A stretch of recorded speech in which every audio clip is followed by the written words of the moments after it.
Méditation de la communauté des disciples du Christ vivant en ce vendredi de la 16e semaine du temps ordinaire, année liturgique B. Évangile de Jésus-Christ selon saint Matthieu, au chapitre 13, les versets 18 à 23. En ce temps-là, Jésus disait à ses disciples: écoutez ce que veut dire la parabole du semeur. Quand quelqu'un entend la parole du royaume sans la comprendre, le mauvais survient et s'empare de ce qui est semé dans son cœur. Celui-là, c'est le terrain ensemencé au bord du chemin. Celui qui a reçu la semence sur un sol pierreux, c'est celui qui entend la parole et la reçoit aussitôt avec joie. Mais il n'a pas de racine en lui. Il est l'homme d'un moment. Quand vient la détresse ou la persécution à cause de la parole, il trébuche aussitôt. Celui qui a reçu la semence dans les ronces, c'est celui qui entend la parole. Mais le souci du monde et la séduction de la richesse étouffent la parole qui ne donne pas de fruits. Celui qui a reçu la semence dans la bonne terre, c'est celui qui entend la parole et la comprend.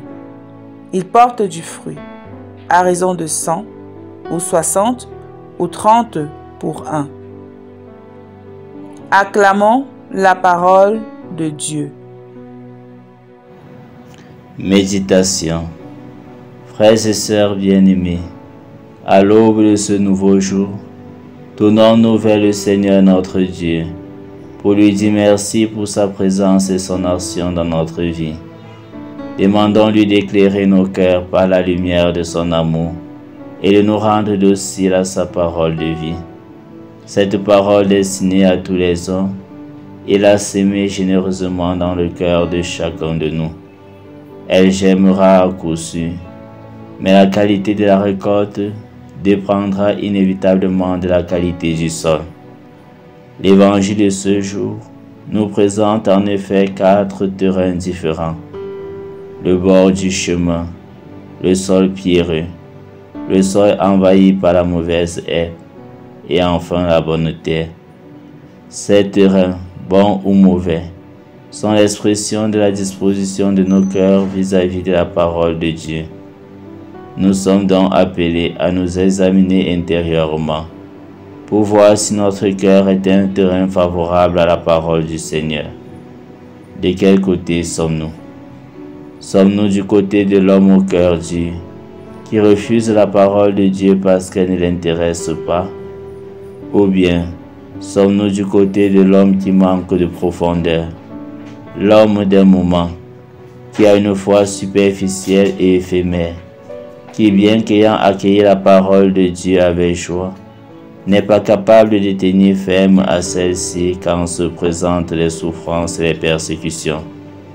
Ou encore, sommes-nous du côté de l'homme qui s'est laissé envahir par les soucis de la vie et la séduction des richesses terrestres, l'homme qui a laissé les pièges de ce monde le détourner de Dieu?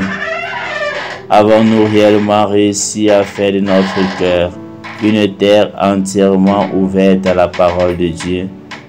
Est-ce que nous nous nourrissons d'elle chaque jour? Est-ce que nous la mettons en pratique dans notre vie? Pouvons-nous vraiment dire aujourd'hui que le Christ par sa parole a changé notre vie? L'enseignement du Christ nous invite à être sincères avec nous-mêmes et avec Dieu. Dieu nous a fait don de beaucoup de grâce. Ont-elles germé? Ou alors ont-elles été balayées par le vent du péché, de la convoitise et de l'attachement aux biens terrestres? Une chose est sûre, Dieu sème largement, j'allais dire à tort et à travers. Il nous donne sans compter sa parole, ses dons et ses charismes. Nous devons laisser la semence de Dieu, la vie de Dieu, pénétrer notre cœur et transformer notre vie. Prions. Seigneur Jésus, je te donne mon cœur. Toi seul es capable de le transformer véritablement. Soutiens-moi dans les épreuves. Que ta parole soit ma force et mon recours. Détourne-moi de la vanité des choses de ce monde et aide-moi à demeurer enraciné sur le roc solide de ta parole. Intercession. Nous te prions, Seigneur, pour tous les missionnaires que tu as choisis et envoyés dans le monde pour être des semeurs de la bonne nouvelle, pour proposer la foi aux hommes. Donne-leur le courage et la force nécessaires pour faire face aux difficultés qu'ils rencontreront. Exercice spirituel. Trouver le courage de faire un bon assainissement de notre cœur en portant au Seigneur dans la confession et la prière nos pierres et nos ronces.